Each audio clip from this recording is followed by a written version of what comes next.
Hello everyone. So it is the day of saying you thanks and saying thanks to me as well, because exactly 2 months ago I have started a playlist of 60 videos spoken challenge, and successfully I have completed it today. And it just could be possible because of you guys, the way you have supported me, the way you have kept me motivated, that somewhere made me do it. And I'm extremely happy today. And it is not yet done. I'm going to share you many more things ahead. I'm going to start some more playlists like how to read newspaper, how to face interviews, and all the tips and tricks. I'm going to talk about all these things. Apart from that, I will be covering the grammar section like tenses, vocabularies, and practice session, and many more. So again, I would like to say thanks.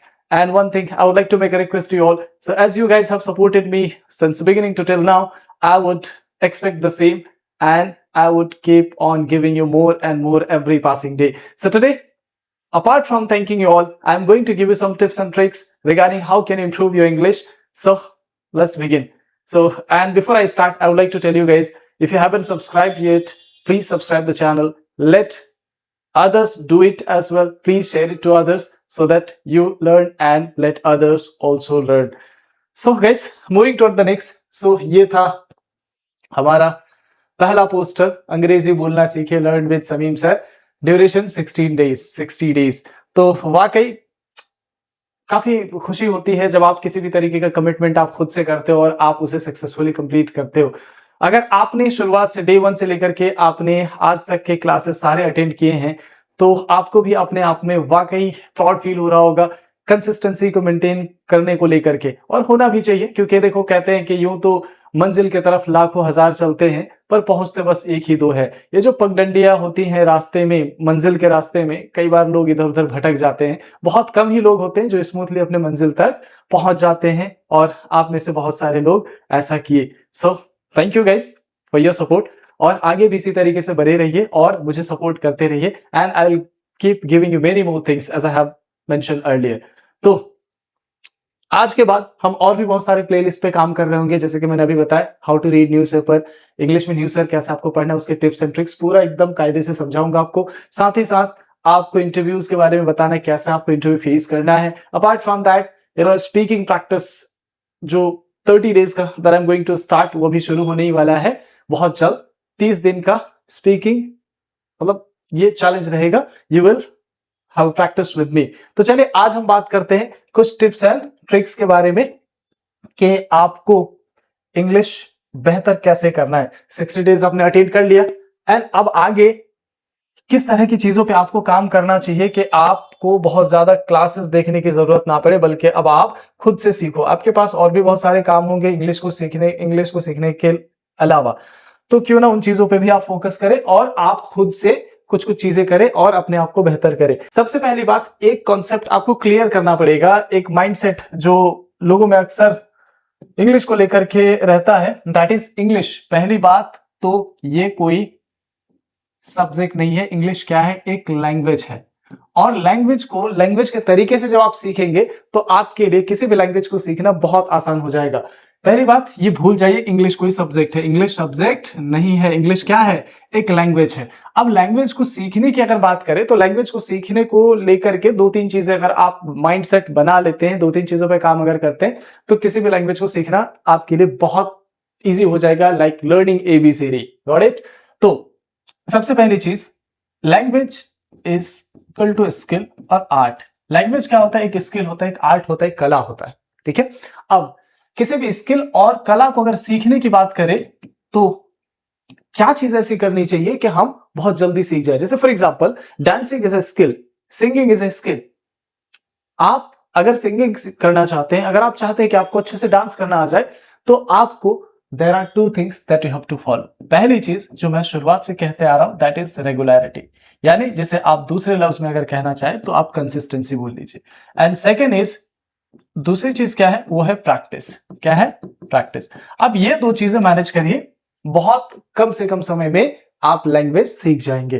ठीक है, अब ये 2 चीज आप manage कर रहे हैं, that's well and good. अब प्रैक्टिस किस पे करना है, रेगुलरिटी मेंटेन तो करेंगे, लेकिन किस चीज पे बात करना है, किस चीज पे काम करना है भी तो पता होना चाहिए। तो चलो मैं आपको बताता हूं। अब जो आपको जिन चीजों पे काम करना है वो है, सबसे पहली चीज देखो, पढ़ने की आदत डालिए। कीप रीडिंग्स, आप जब पढ़ते रहेंगे तो हर दिन आपके नॉलेज में बेहतरी आएगी। ठीक है, अब कहेंगे सर पढ़े क्या, here is a question also. तो रीडिंग में आप कौन कौन सी चीजें, किस तरह की किताबों को आप प्रेफर कर सकते हैं, let me tell you. Initially सबसे पहली चीज आप ये नोटिस करो कि आप किन चीजों के बारे में ज्यादा इंटरेस्ट रखते हैं। आप स्पोर्ट में इंटरेस्ट रखते हैं, आप इस तरह से फिल्मी दुनिया में इंटरेस्ट रखते हैं, या फिर आप कहानियों में इंटरेस्ट रखते हैं, किस चीज में इंटरेस्ट रखते हैं, पहले आप ये डिसाइड करिए। क्योंकि जब आप अपने इंटरेस्ट की चीज पढ़ेंगे तो उसमें होगा क्या कि आपको समझ में आएगा उसमें ज्यादा। सेंटेंस भले आपको पूरे तरीके से ना समझ में आए, लेकिन आपको एक ऐसा एहसास हो जाएगा ये कहना क्या चाह रहा है। Have you got it? It is because of the interest. तो पहली चीज है रीडिंग। तो अगर आप मुझसे पूछो कि सर कौन सी किताब से शुरू करनी चाहिए, so I would recommend you strongly to start from story books. किससे आपको शुरू करना चाहिए? स्टोरी बुक से। अब स्टोरी बुक्स में कौन सी स्टोरी बुक्स? छोटे छोटे स्टोरी बुक्स से बहुत सारी किताबें आपको मिल जाएंगी। उसमें से एक बहुत बेहतरीन किताब है चंपक। अब ये जो किताब है ये लर्नर्स के लिए, खासकर जो इंग्लिश सीख रहे हैं उसके लिए बहुत ज्यादा हेल्पफुल है। और किस तरीके से हेल्पफुल है मैं आपको बताता हूं। अगर आप चंपक की बात करें तो किस तरीके से हेल्पफुल है, लेट मी टेल यू। सबसे पहली चीज, आप जितनी चीजें बेसिक्स में पढ़ते हैं, जो स्ट्रक्चर आप सीखते हैं इंग्लिश के बेसिक्स में, जो रेगुलर बेसिस में यूज होने वाले सेंटेंसेस है, वो सारे स्ट्रक्चर्स, सारे सेंटेंस आपको उसमें मिल जाएगा। और साथ ही साथ आपको पहली चीज, आपको ग्रामेटिकल स्ट्रक्चर्स आपका क्या हो जाएगा? क्लियर होगा। सेकंड थिंग इज दैट, दूसरी चीज जो आपको बहुत ज्यादा बेनिफिट देगा वो पता है क्या? वोकैब्स। ये जो वोकैब्स है ये तो स्ट्रेंथ है, आपकी कोर स्ट्रेंथ है। क्योंकि जब तक आपके पास वर्ड्स नहीं होगा तो आप कैसे सेंटेंस बनाएंगे? अब सेंटेंस बनाने के लिए वर्ड आप सीखेंगे, तो वर्ड कहां से सीखे? अगर मान के चलो आप सोचते हो कि अरे कहीं से 500 वर्ड उठा लिए, कहीं से 1000 वर्ड उठा लिए और इस तरह से हम बोलेंगे, तो ऐसे कभी भी आप ना वो याद वर्ड्स जो आप याद कर रहे हैं वो हमेशा याद रहेगा, और ना ही आप टाइम पे उसको यूज कर पाएंगे। तो वर्ड को याद करने का सही तरीका क्या है? वर्ड को याद करने का सबसे बेस्ट तरीका जो है वो ये है कि किताबों से पढ़ना और पढ़ करके वहीं पे उसको समझना। अब उसको अंडरलाइन कर लीजिए, उसकी मीनिंग निकालिए। जब आप ये करेंगे तो आपका स्ट्रक्चर भी क्लियर होगा, आप देख पाओगे कि ये वर्ड कहां पे यूज हो रहा है और क्या मीनिंग दे रहा है यहां पे। और कोई भी चीज जब आप उदाहरण के साथ, आप प्रैक्टिस के साथ उसको आप सीखते हैं तो वो जल्दी से आप भूलते नहीं। लेकिन अगर आप एक वर्ड कहीं आपने देख लिया और आपको लग रहा है वो हमेशा के लिए याद हो जाएगा, ऐसा नहीं है। समझ में आ रहा है? तो आपको पहले चीज जो बेनिफिट आपको मिलेगा क्या? Structures. Second thing is vocabs, यानी इसमें आपकी जो वोकैबुलरी है वो आपका स्ट्रांग हो जाएगा, जो आप जानते हैं वो रिवीजन हो जाएगा और वो जुबान पे बैठ जाएगा आपका। ठीक है, तो ये दो फायदे। एंड थर्ड थिंग इज आपका अंडरस्टैंडिंग पावर क्या होगा? इनहेंस होगा। अंडरस्टैंडिंग,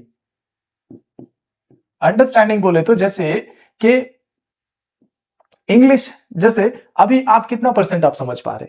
10%, 20%, 30%, कितना परसेंट समझ पा रहे? आप जब पढ़ना शुरू करेंगे इस किताब को, चंपक को, आई गारंटी कि विद इन फ्यू डेज, कुछ दिन के अंदर आप देख पाएंगे कि ये आपका ग्राफ यानी अंडरस्टैंडिंग पावर जो वो बेहतर हो रहा है। फिर आपको इसमें कई और बेनिफिट आपको मिलेंगे। स्टोरी टेलिंग के, कैसे स्टोरी टेलिंग होता है, कहानी कैसे बताया जाता है, कहानी बनता कैसे है, ये सारी चीजें आपको हिंट के तौर पे आपको मिल जाएगा इसी किताब से। तो मेन चीजें ये आपकी देख लीजिए कि स्ट्रक्चर्स, वोकैब्स, अंडरस्टैंडिंग, ये आपकी डेवलप हो जाएगी। और फिर आपका एक इंटरेस्ट डेवलप होगा। इंटरेस्ट बहुत जरूरी चीज है। इंटरेस्ट बहुत ज्यादा जरूरी चीज है, खास करके कब? जब आप कोई चीज सीखने जा रहे हैं। अगर उसमें आपका मन नहीं लग रहा है तो फिर मुझे नहीं लगता है कि आप उस चीज को जल्दी कर पाएंगे। जो सीखने की अवधि है वो आपकी लंबी हो जाएगी। तो ये जो है ना, आप अगर आपको किताब पढ़ने की आदत नहीं है, अगर इस किताब से आप शुरुआत करते हैं तो एक बहुत अच्छी चीज आप में डेवलप क्या हो जाएगी? इंटरेस्ट, यानी पढ़ने को लेकर के ललक। कारण ये है कि इसमें जो स्टोरीज होते हैं वो आप समझ पाएंगे, उसके मोरल्स को आप समझ पाएंगे, स्टोरी कहना क्या चाह रहा है वो समझ पाएंगे। आपकी ये हर तरीके से आपको डे वन से आपको बेनिफिट देने लग जाएगा। तो ऑब्वियसली पढ़ाई को लेकर के आपकी इंटरेस्ट बढ़ जाएगी। फिर जब आप ये एक दो किताब आप कंप्लीट कर लेंगे तो फिर धीरे धीरे वहां से आप स्विच करिए नॉवेल्स की तरफ। तो ऐसे नॉवेल्स पढ़ने, ऐसा नहीं कि भौकाल में दिखे, रहे यार वो ट्रेन में जा रहा है उसके पास एक बड़ी अच्छी सी किताब दिख रही तो वो पढ़ने का मन कर, नहीं, ऐसा नहीं। अगर किसी को देख करके आप कह रहे वो किताब पढ़ेंगे, ऐसा गलत है। आप अपने लेवल को समझ करके उस हिसाब से आप आगे बढ़िए। वरना क्या है कि पढ़ाई से अगर मन उठ जाता है ना तो एक ऐसी चीज है, बड़ा फिर दोबारा उसको उस चीज पे केंद्रित करना ध्यान बड़ा टफ हो जाता है। सो रिमेंबर दैट, शुरुआत इससे आप करें और धीरे धीरे ऐसी किताब प्रेफर करें जैसे कि जो थोड़ा सा कहानी पे बेस्ड हो, जैसे हाफ गर्लफ्रेंड एक बढ़िया किताब है, चेतन भगत की लिखी हुई किताब है, आसान शब्दों में आप समझ जाएंगे इसको, ठीक है। इसी तरीके से फॉरेन राइटर्स के बहुत सारी किताबें हैं, इंडियन राइटर्स थोड़ा सा टफ लिखते हैं ज्यादा, तो आप फॉरेन राइटर्स को बहुत सारी सी किताबें जिसको आप प्रेफर कर सकते हैं। मूविंग टुवर्ड द नेक्स्ट, तो पहली चीज जो पहला पॉइंट आपको ध्यान देना है वो किस चीज पे, अब रीडिंग पे आपको ध्यान देना है। अब आगे सेकंड पॉइंट है जिस चीज पे आपको ध्यान देना चाहिए, पढ़ने के बाद बोलना भी तो है, जब तक आप बोलेंगे नहीं तो आपकी स्पीकिंग बेहतर कैसे होगी। अब स्पीकिंग के लिए आप कहेंगे सर कैसे बोले, किसके साथ बोले, here is a matter, so worry not, मैं आपको बता देता हूं, अगर आपके साथ कोई बोलने वाला बात करने वाला नहीं है कोई बात नहीं, आज के बाद ये एक्सक्यूज तो हटा दो। मैं ऐसा क्यों कह रहा हूं, रीजन इज दैट टुडे आज के इस दौर में इतने सारे ऐसे प्लेटफॉर्म आ गए हैं जहां पे आप जिस तरीके से अपने यार दोस्त मित्र से फेस टू फेस बात करते हैं, फोन में बात करते हैं, उसी तरीके से आपको लोग मिल जाएंगे आपसे बात करने के लिए, अनकाउंटेबल पीपल। अब कहीं कहां पे, प्ले स्टोर पे जाओ, बहुत सारे ऐसे ऐप आपको मिल जाएंगे जो आपको हेल्प करेगा स्पीकिंग में, बहुत सारे वहां पे सीखने वाले होते हैं, ठीक है। जैसे कि उसमें से एक बडी टॉक है, एक बड़ी टॉक है, इस तरह से ओपन टॉक भी उसको बोलते हैं, और जोश टॉक, बहुत सारे ऐसे ऐप आ गए हैं जिसके माध्यम से आप लोगों से जुड़ सकते हैं and you can have spoken practice, आप कनेक्ट कर सकते हैं। अलग अलग जगह के लोग मिलेंगे आपको, बांग्लादेश के, अफगानिस्तान के, पाकिस्तान के, और अलग अलग जगह के लोग, आपको मिस्र के लोग मिलेंगे जहां पे आप उनसे बात कर सकते हैं इंग्लिश में, ठीक है। नाउ तो ये हो गया स्पीकिंग प्रैक्टिस, और इसमें आप माइंड बनाइए कि आपको किन चीजों पे बात करना है, ये नहीं कि बस फोन और बोलना शुरू कर दिया, ऐसा नहीं है। देखो अभी आप सीख रहे हो, if you are in a learning period, तो सबसे पहले आपकी प्लानिंग बहुत ज्यादा जरूरी है कि आपको क्या बात करना है, क्या बोलना है, ये बहुत ज्यादा जरूरी है, you have to make up your mind. तो दूसरी चीज हो गई आपकी स्पीकिंग, और इसके लिए आप ऑनलाइन प्लेटफॉर्म्स का सहारा लेंगे। अगर आपके पास यार दोस्त मित्र है तो वेल एंड गुड, वो तो बहुत बेहतर है, लेकिन नहीं अगर है तो उसके फिर जगह ये काम कर जाएगा आपका। Now moving toward the third, जो थर्ड पॉइंट है,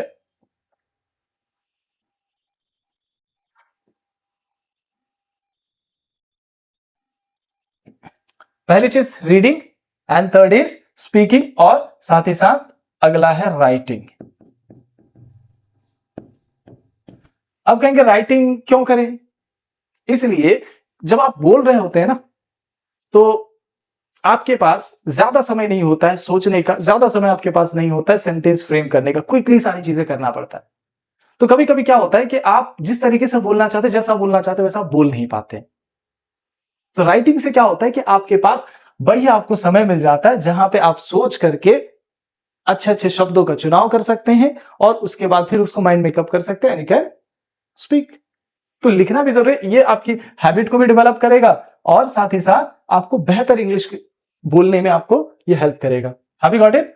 तो दीज आर द थिंग्स। मैं आपसे यही कहूंगा, बहुत ज्यादा लंबी चीजें आपको फॉलो नहीं करनी है, बहुत जटिल चीजें आपको करना नहीं है। इंग्लिश है भाई, सिंपल सी बात है, it's very easy to learn, बहुत आसान है किसी भी लैंग्वेज को सीखना। बस खाली आप ये समझ जाइए जो चीजें मैंने आपको बताया, और एक तरीका मान करके चलिए कि वही चीज हमको अपनाना है अल्टीमेटली, जो तरीका आपने अपने मदर टंग को सीखने में यूज किया। मदर टंग को सीखने में क्या तरीका आपने यूज किया? लिसन। सबसे पहले आपने क्या किया?